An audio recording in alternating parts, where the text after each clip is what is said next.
ভোর ৫টার রহস্য। একটাই অভ্যাস যা একজন গরিব মানুষের জীবন বদলে দিয়েছিল। Channel intro. স্বাগতম আমাদের চ্যানেলে। এই চ্যানেলটা তৈরি হয়েছে দীর্ঘমেয়াদী সম্পদ তৈরির কথা মাথায় রেখে। আর আমরা বিশ্বাস করি সুস্বাস্থ্যই হল সবচেয়ে বড় সম্পদ, তাই টাকা পয়সার পাশাপাশি সুস্থ ও সুন্দর জীবনযাপনের কথাও আমরা এখানে বলি। Video intro.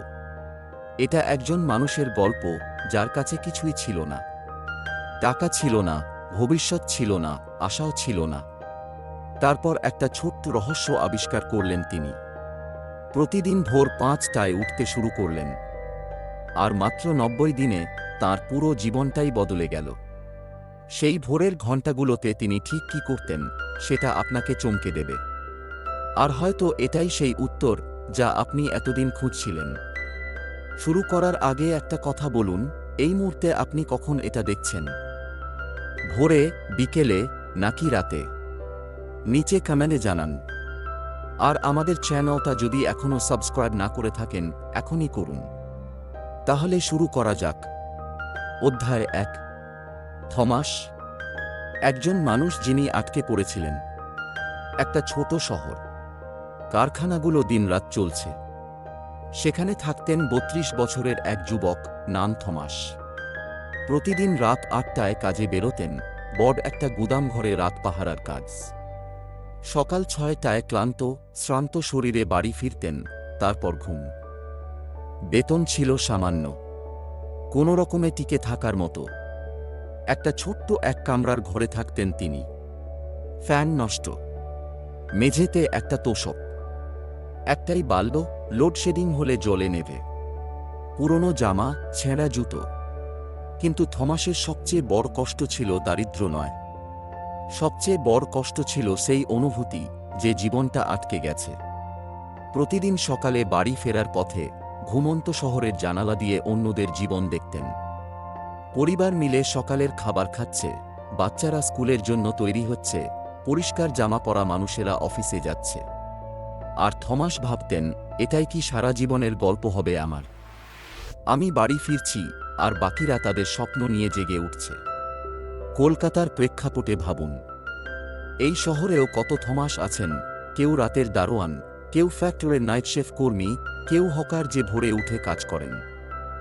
জীবনটা যেন একটা চাকার মতো ঘুরছে, কিন্তু এগোচ্ছে না। থমাস চাকরির জন্য অ্যাপ্লাই করেছিলেন, কিন্তু মাধ্যমিক পাশ বলে সব দরজা বন্ধ। নতুন কিছু শিখতে চেয়েছিলেন, কিন্তু সারারাত কাজের পর এত ক্লান্তি যে ঘুম ছাড়া আর কিছু করার শক্তি নেই। মা গ্রামে থাকতেন। সপ্তাহে একবার ফোন করতেন, থমাস, তোর জীবন কবে ভালো হবে?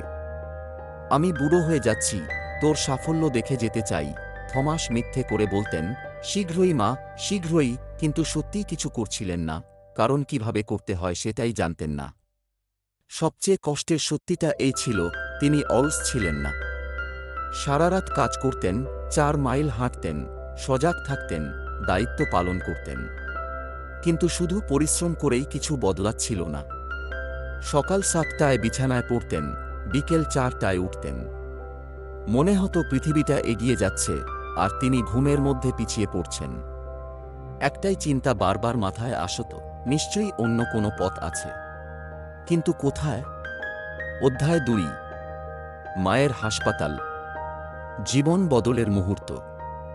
নভেম্বরের এক ঠান্ডা মঙ্গলবার ভোরবেলা কাজ শেষ করে বেরোচ্ছিলেন থমাস, তখনই ফোন এল। বোনের গলা, থমাস, এখনই বাড়ি আয়।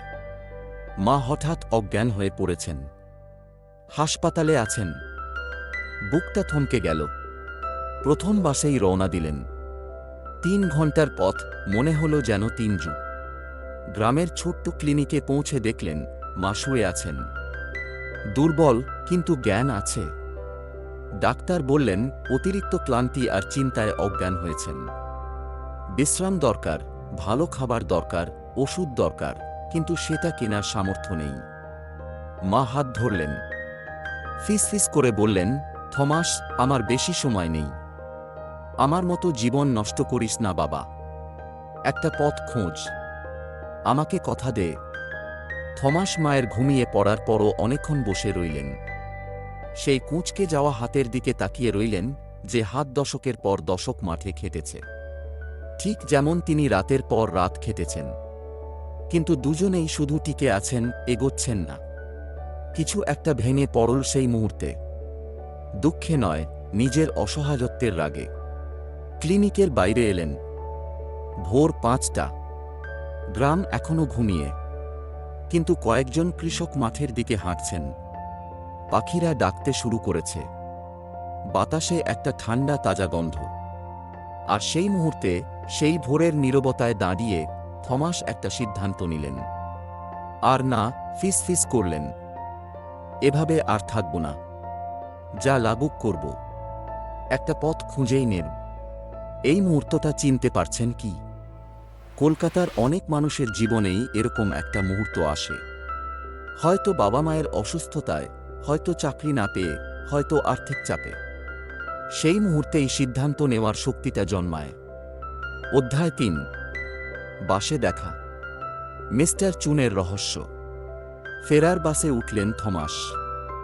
জানালার ধারে বসা একজন ভদ্রলোক চোখে পড়লেন। বয়স ৫০-এর মতো, পোশাক পরিপাটি, হাতে একটা বই, মুখে একটা শান্ত হাসি। থমাস চিনলেন তাকে। মিস্টার চুন, শহরের সফল ব্যবসায়ী, কয়েকটা দোকানের মালিক। কিন্তু থমাসকে চমকে দিল সময়টা। ভোর ৬টা। এত সকালে একজন সফল মানুষ সাধারণ বাসে চড়ছেন। সাহস করে জিজ্ঞেস করলেন, স্যার, এত সকালে এই বাসে? মিস্টার চুন হাসলেন। কারণ আমি প্রতিদিন ৪:৩০টায় উঠি। পৃথিবী জেগে ওঠার আগেই আমার পড়া, ভাবা, পরিকল্পনা করা সেরে নিই। কিন্তু ঘুমের কি হয়? রাত ৯টায় ঘুমাই। পুরো ৭.৫ ঘন্টা। এটাই যথেষ্ট। মিস্টার চুন থমাসের ক্লান্ত মুখের দিকে তাকালেন। তুমি কি নাইট শিফট করো? হ্যাঁ। নিরাপত্তা কর্মী। ঘুমাও কখন? সকাল ৭টা থেকে বিকেল ৪টা। থমাস মাথা নাড়লেন। মিস্টার চুন ধীরে বললেন, তুমি তাহলে জেগে থাকো যখন পৃথিবী ঘুমায়, আর ঘুমাও যখন পৃথিবী কাজ করে। অবাক কি, জীবনটা আটকে আছে। তারপর এগিয়ে এলেন একটু। শোনো, ৩০ বছর আগে একটা রহস্য জেনেছিলাম, যেটা আমার জীবন বদলে দিয়েছিল। ভোর ৫টা থেকে ৭টা, এই দুটো ঘন্টা হলো জাদুর সময়। যখন বাকি সবাই ঘুমাচ্ছে, তুমি তখন ভবিষ্যৎ গড়তে পারো। কলকাতার প্রেক্ষাপটে ভাবুন। এই শহরে প্রতিদিন ভোরবেলা হাওড়া ব্রিজের উপর দিয়ে কত মানুষ হেঁটে যান। মাছওয়ালা, দুধওয়ালা, কাগজওয়ালা। তারা জানেন ভোরের শক্তিটা। কিন্তু সেই ভোরকে শুধু টিকে থাকার জন্য নয়, এগিয়ে যাওয়ার জন্য ব্যবহার করা যায়। মিস্টার চুন থমাসকে বললেন, তুমি যদি নাইট শিফট থেকে বেরোতে না পারো এখনই, তাহলে এখনকার মতো ঘরে ফিরে ঘুমাও। ৬:৩০টায় ঘুমাও, 11:30টায় ওঠো। ৫ ঘন্টার ঘুম যথেষ্ট। তারপর দিনের আলোয় বেঁচে থাকো। আর যদি শিফট পরিবর্তন করতে পারো, তাহলে সব সময় ভোর ৫টায় ওঠো। এটাই রহস্য। একটা কার্ড এগিয়ে দিলেন। যদি সত্যিই জীবন বদলাতে চাও, ফোন করো। আমি দেখাব কিভাবে সেই সকালের সময়টা ব্যবহার করতে হয়। কিন্তু শুধু তখনই যদি সত্যিই সিরিয়াস হও। কারণ এই পথে যে ডিসঅ্যাপয়েন্ট লাগে, সেটা বেশিরভাগ মানুষের থাকে না। অধ্যায় ৪। Mister চুনের system. ২ ঘন্টার নকশা। বাস থামল। থমাস নামলেন। হাতে কার্ড, বুকে একটা নতুন অনুভূতি। প্রায় অনেক বছর পর একটু আশার আলো। সেই সন্ধেতেই ফোন করলেন। পরদিন 11টায় একটা ছোট্ট ক্যাফেতে দেখা হলো মিস্টার চুনের সাথে। মিস্টার চুন বললেন, তুমি সত্যিই ঘুমের সময়টা বদলে এলে। বেশিরভাগ মানুষ শুধু কথা বলে, তুমি কাজ করলে। ভালো। এখন আমি সিস্টেমটা বলবো। একটা নাটক বের করে সহজ একটা ঘরের ছবি আঁকলেন। থমাস, ভাবো তোমার জীবনটা একটা বাড়ি। এখন সেই বাড়ি অন্ধকার, ঠান্ডা, ভেঙে পড়ছে। কেন? কারণ তুমি কখনো ভিত তৈরিতে সময় দাওনি। শুধু টিকে থাকতে ব্যস্ত ছিলে। ভোর ৫টা থেকে ৭টা, এই দুটো ঘন্টা হলো তোমার ভিত তৈরির সময়। তারপর নাম্বারস লিখলেন। প্রতিদিন 2 ঘন্টা, সপ্তাহে 14 ঘন্টা, মাসে 60 ঘন্টা, বছরে 730 ঘন্টা। এই 730 ঘন্টা মানে প্রায় 91টা পূর্ণ কর্মদিবস। প্রতি বছর 3 মাসের বাড়তি সময়, শুধু একটু সকালে উঠে। থমাসের চোখ বড় হয়ে গেল। 3 মাস? হ্যাঁ। এই 2 ঘন্টার সিস্টেমটা হলো এরকম। প্রথম ঘন্টা ভোর 5টা থেকে 6টা। স্কেল তৈরি করো। এমন কিছু শেখো যা তোমার অর্থনৈতিক অবস্থা বদলাবে। চেভ নয়, মোবাইলে স্ক্রলিং নয়। একটা নতুন স্কেল, একটা ভাষা, একটা ট্রাইব। অনলাইন কোর্স এখন ফ্রিও পাওয়া যায়। ইউটিউবে এসব আছে। কোনো এক্সকিউজ নেই। দ্বিতীয় ঘন্টা সকাল 6টা থেকে 7টা। শরীর ও মন তৈরি করো। 30 মিনিট এক্সারসাইজ করো, হাঁটো, দৌড়াও, স্ট্রেচিং করো। তোমার শরীর হলো তোমার ভেহিকেল। সেটা ভেঙে পড়লে বাকি সব শেষ। বাকি 30 মিনিটে পড়ো, পরিকল্পনা করো। তারপর 3টা নিয়ম বললেন। নিয়ম 1, কোনো আপোস নেই। ভোর 5টায় উঠতেই হবে, 7 দিনই, সপ্তাহান্তেও। আজ থাক বললেই ব্যর্থতা শুরু হয়। নিয়ম 2, রাত 9টার মধ্যে ঘুমাতে হবে। ঘুমকে ফাঁকি দেওয়া যাবে না, কিন্তু কখন ঘুমাবে সেটা তুমি ঠিক করো। নিয়ম 3, প্রথম সপ্তাহ অনেক কষ্টের হবে। শরীর প্রতিবাদ করবে, মন হাজার ছুতো দেবে। সেটা পার করো। 21 দিনে এটা স্বাভাবিক হবে। 90 দিনে এটা তোমার পরিচয় হয়ে যাবে। আমি তোমাকে 3 মাস দিচ্ছি। 3 মাস ভোর 5টায় উঠো, প্রথম ঘন্টায় স্কেল তৈরি করো, দ্বিতীয় ঘন্টায় নিজেকে তৈরি করো। 3 মাস পর এসে দেখাও কি তৈরি করেছ। যদি সত্যিই কাজ করেছ, আমি তোমাকে ভালো চাকরি খুঁজতে সাহায্য করব। আর যদি ছেড়ে দাও, আর ফোন করো না। থমাস বুঝলেন এই চ্যালেঞ্জটা কতটা ভারী। কিন্তু সাথে সাথে বুঝলেন আরেকটা জিনিসও। এই প্রথমবার অনেক দিন পর তিনি কোনো একটা লক্ষ্যের অনুভূতি পাচ্ছেন। অধ্যায় 5, প্রথম সপ্তাহ। নরকের মতো কঠিন। পরদিন ভোর 5টায় আওয়াম বাজল। পুরো শরীর প্রতিবাদ করল। মন ফিস করল, আরেকটু ঘুমাও, এত ক্লান্ত। কিন্তু হাসপাতালে মায়ের মুখটা মনে পড়ল। মিস্টার চুনের চ্যালেঞ্জ মনে পড়ল। নিজের প্রতিশ্রুতি মনে পড়ল। কম্বল সরিয়ে উঠে দাঁড়ালেন। প্রথম সপ্তাহটা ছিল যন্ত্রণার। ঘুমের অভাবে শরীর ব্যথা করত। ভোর 5টায় অন্ধকারে বসে ছোট টেবিলে ফোনে ইউটিউবে এক্সেল টিউটোরিয়াল দেখতেন। চোখ জ্বলত, মন ভেসে যেত, কিন্তু থামতেন না। 6টায় নিজেকে টেনে বের করে আশেপাশের পাড়ায় আধ ঘন্টা হাঁটতেন। তারপর অ্যাকাউন্টিংয়ের আর্টিকেলস পড়তেন। 7:30টায় শুতেন, বিকেল 2টায় উঠতেন। সন্ধে 3টায় নাইট শিফটের জন্য তৈরি। এই সাইকেল চলত। ক্লান্তিকর, একাকী।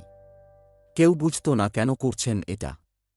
কলকাতায় যারা এটা করতে চাইছেন তাদের বলছি, এই প্রথম সপ্তাহটাই সবচেয়ে কঠিন। তপসিয়া বা বিহাওয়ার ছোট ঘরে গরমের মধ্যে ভোর 5টায় উঠে কিছু শেখা, এটা সহজ না। কিন্তু এই 1 সপ্তাহটা পার করতে পারলেই খেলা পাল্টে যায়। অধ্যায় 6, 20তম দিন। শরীর মেনে নিল। 20তম দিনে একটা অদ্ভুত জিনিস হল। আওয়াম বাজার 2 মিনিট আগে, ভোর 4:58 নিজেই জেগে উঠলেন থমাস। শরীর অভ্যস্ত হয়ে গেছে। আর সেদিন প্রথমবার রাগটা লাগল না, বরং একটা শান্ত তৈরি হওয়ার অনুভূতি হল। এক্সেল টিউটোরিয়ালস এখন বুঝতে লাগল।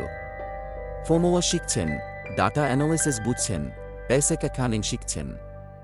প্রথম অনলাইন সার্টিফিকেট পেলেন। ভোরের হাঁটাটাও এখন আর কষ্টের না। সূর্য ওঠার সেই রংটা, ফাঁকা রাস্তার নিস্তব্ধতা, এই অনুভূতিটা যে অন্যরা ঘুমাচ্ছে আর তিনি নিজেকে তৈরি করছেন, এটা একটা গোপন শক্তির মতো হয়ে গেল। দ্বিতীয় মাসের শেষে 3টো অনলাইন কোর্স শেষ করে ফেললেন অ্যাকাউন্টিং আর এক্সেলে। রোজকার হাঁটায় ওজন কমল। মাথা আগের চেয়ে অনেক তাজা লাগত। কাজের জায়গায় সহকর্মীরা লক্ষ্য করলেন, থমাস, তোমাকে কেমন অন্যরকম লাগছে। কি হয়েছে? থমাস হাসলেন। প্রতিদিন 2 ঘন্টা করে জীবনটা বদলাচ্ছি। এই পরিবর্তনটা চেনা যায়। খকেরেতে যারা সকালে নিয়মিত রবীন্দ্র সরোবরে হাঁটতে যান তারা জানেন সেই ভোরের শান্তিটা কেমন। কিন্তু থমাস শুধু হাঁটেননি, সেই সময়টাকে 2 ভাগ করেছিলেন, একটু শরীর, একটু মাথা। অধ্যায় 7। তৃতীয় মাস। জ্ঞান কাজে লাগানো। তৃতীয় মাসে থমাস শেখা জিনিসটা কাজে লাগালেন। যে গুদামে কাজ করতেন সেখানে ইনভেন্টরি ট্র্যাকিং ঠিকমতো হতো না। থমাস একটা সহজ এক্সেল স্প্রেডশিট তৈরি করলেন। সুপারভাইজারকে দেখালেন। সুপারভাইজার অবাক হয়ে গেলেন। থমাস এটা শিখলে কিভাবে? প্রতিদিন ভোর 5টায় উঠে। কথাটা ছড়িয়ে পড়ল। ওয়ারহাউস ম্যানেজার শুনলেন, তারপর অনারের কানে গেল। চ্যালেঞ্জের 87তম দিনে সুপারভাইজার ডাকলেন। থমাস, আমাদের অ্যাকাউন্টিং ডিপার্টমেন্ট বট করছি। কেউ দরকার যে ওয়ারহাউস বোঝে আর বেসিক পক্ষিতিন জানে। চাকরিটা তোমার। ডে শিফট, বেতন দ্বিগুণ। থমাস কথা বলতে পারলেন না। 3 মাস আগে যিনি হতাশ নাইট করছিলেন, আজ তাকে অফিস জবের অফার দেওয়া হচ্ছে। কবে থেকে? কোনো রকমে জিজ্ঞেস করলেন। আগামী সোমবার। সেই সন্ধে মিস্টার চুনকে ফোন করলেন। স্যার, আমি পেরেছি। একটাও ভোর 5টার অ্যালার্ম মিস করিনি। আর আজ প্রমোশন হলো। ওপারে একটু চুপ। তারপর গর্বিত উষ্ণ গলায় মিস্টার চুন বললেন, জানতাম পারবে। তোমার চোখে সেই আগুন ছিল। এখন মনে রেখো, ভোর 5টায় ওঠা কোনো স্ট্র্যাটেজি নয়। এটা এখন তোমার জীবন। থামবে না। থামব না। এটাই এখন আমি। অধ্যায় 8। 1 বছর পর। জীবনের নতুন অধ্যায়। 1 বছর পর থমাস হয়ে উঠলেন সেই কোম্পানির লিড অ্যাকাউন্ট্যান্ট। যথেষ্ট সঞ্চয় করলেন মাকে শহরে নিয়ে আসার জন্য। মায়ের চিকিৎসার ব্যবস্থা হল। 2 কামরার ঠিকঠাক একটা ভাড়া বাড়িতে উঠলেন। আর প্রতিদিন ভোর 5টায় এখনও উঠলেন। এখন বাধ্য হয়ে নয়, ভালোবেসে।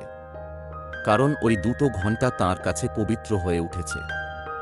নতুন সফটওয়্যার শেখেন, বিজনেস বই পড়েন, ভবিষ্যতের পরিকল্পনা করেন। সহকর্মীরা জিজ্ঞেস করেন, থমাস, এত সফল হয়ে গেছে, এখনও এত সকালে উঠো কেন? হাসেন। বলেন, সফলতা কোনো গন্তব্য নয়। এটা একটা রোজকার অভ্যাস। আর আমার সেই অভ্যাস শুরু হয় ভোর 5টায়। অধ্যায় 9। আপনার জন্য চ্যালেঞ্জ। 3টো পদক্ষেপ। এই গল্পটা শুধু থমাসের নয়। এটা একটা নীতির গল্প। আর সেই নীতিটা আপনার জীবনেও কাজ করবে। মিস্টার চুন থমাসকে যে চ্যালেঞ্জ দিয়েছিলেন, আজ আমি আপনাকে সেই একই চ্যালেঞ্জ দিচ্ছি। পদক্ষেপ 1। আজ রাতেই অ্যালার্ম সেট করুন ভোর 5টায়। 5টা 15 নয়, 5টা 30 নয়, ঠিক 5টায়। আর ফোনটা রাখুন ঘরের অন্য প্রান্তে, যাতে উঠে গিয়ে বন্ধ করতে হয়। পদক্ষেপ 2। ঠিক করুন প্রথম ঘন্টায় কি শিখবেন। একটা স্কিল যা আপনার কাজে লাগবে। একটা ভাষা, একটা সফটওয়্যার, একটা কোর্স। একটাই বেছে নিন আর 90 দিনের জন্য কমিট করুন। পদক্ষেপ 3। রাত 9টার ঘুমকে রক্ষা করুন। দেরিতে ঘুমালে সকালে উঠতে পারবেন না। নেটফ্লিক্স, ইনস্টাগ্রাম, রাত জেগে আড্ডা, এগুলো বন্ধ করুন। ঘুম শত্রু নয়, রাতের অপচয়টাই শত্রু। আমি কথা দিচ্ছি, যদি 90 দিন প্রতিদিন ভোর 5টায় উঠে সেই 2 ঘন্টা সঠিকভাবে ব্যবহার করেন, আপনার জীবনটা একই থাকবে না। হয়তো লক্ষপতি হবেন না এখনই, হয়তো সঙ্গে সঙ্গে প্রমোশন হবে না, কিন্তু আপনি হবেন একজন আলাদা মানুষ। আরও শক্তিশালী, আরও ডিসিপ্লিনড, আরও সক্ষম। আর সেই মানুষটা যে কোনো কিছু অর্জন করতে পারে। থমাসের কাছে ডিগ্রি ছিল না, কানেকশন ছিল না, টাকা ছিল না। শুধু ছিল একটা সিদ্ধান্ত, সকালে উঠব আর নিজেকে তৈরি করব। আপনার কাছে তার চেয়ে বেশি আছে। এই ভিডিও দেখছেন মানে ইন্টারনেট আছে, শিক্ষা আছে, সুযোগ আছে। প্রশ্ন শুধু একটাই, কাল ভোরে উঠবেন নাকি অ্যালার্ম স্নুজ করে 5 বছর পরে ভাববেন কেন কিছু বদলাল না? সারসংক্ষেপ। থমাসের গল্প আসলে একটাই কথা বলে, পরিবর্তনের জন্য ভাগ্যের দরকার নেই, বিশাল কোনো সুযোগের দরকার নেই, আর কারো দয়ার দরকার নেই। দরকার শুধু একটা ছোট্ট সিদ্ধান্ত, প্রতিদিন ভোর 5টায় উঠব, একটু স্কেল তৈরি করব, একটু শরীর ঠিক রাখব। প্রতিদিনের সেই 2 ঘন্টা বছরে 3 মাসের বাড়তি সময় হয়ে যায়, আর সেই সময় নিজেকে যে মানুষটা তৈরি করা যায়, সে মানুষটাই আসল জীবন পাল্টে দেয়। সফলতা কোনো গন্তব্য নয়, এটা একটা রোজকার অভ্যাস, আর সেই অভ্যাসের শুরু হয় ভোর 5টার অ্যালার্মের সাথে। End credit. ধন্যবাদ। লাইক ও সাবস্ক্রাইব। এত সময় দিয়ে পুরো ভিডিওটা দেখলেন, সত্যি অনেক অনেক ধন্যবাদ। আপনিও কিন্তু ওই 2 ঘন্টার চ্যালেঞ্জ শুরু করেছেন ইতিমধ্যে, শুধু এই ভিডিওটা শেষ পর্যন্ত দেখে। এখন নিচে কমেন্টে একটা কথা লিখুন। কাল ভোরে প্রথম ঘন্টায় কি শিখবেন? একটা কথায় লিখুন। আমি কমেন্টস পড়ি, সত্যি। আর যদি মনে হয় এই গল্পটা আপনার কোনো বন্ধু বা পরিবারের কারো কাজে লাগবে, যে বলে জীবন বদলাতে চাই কিন্তু কখনো করে না, শেয়ার করুন এই ভিডিওটা। হয়তো এটাই তার জন্য দরকারি একটা ধাক্কা। ভিডিওটা ভালো লাগলে লাইক দিন এখনই। এটা শুধু একটা লাইক নয়, এটা আপনার কমিটমেন্ট যে আপনিও এই চ্যালেঞ্জ নিলেন। আর চ্যানেলে এখনও সাবস্ক্রাইব না করে থাকলে এখনই করুন আর বেল আইকনটা চাপুন। কারণ প্রতি সপ্তাহে আমরা এমন গল্প আর শিক্ষা নিয়ে আসি যা সত্যিকারের জীবন বদলে দেওয়ার কথা বলে। মনে রাখবেন থমাসের সেই কথাটা, সফলতা কোনো গন্তব্য নয়, এটা একটা রোজকার অভ্যাস, আর সেই অভ্যাস শুরু হয় কাল ভোর 5টায়। আপনি কি জেগে থাকবেন? পরের ভিডিওতে দেখা হবে। ততক্ষণ সুস্থ থাকুন, এগিয়ে চলুন।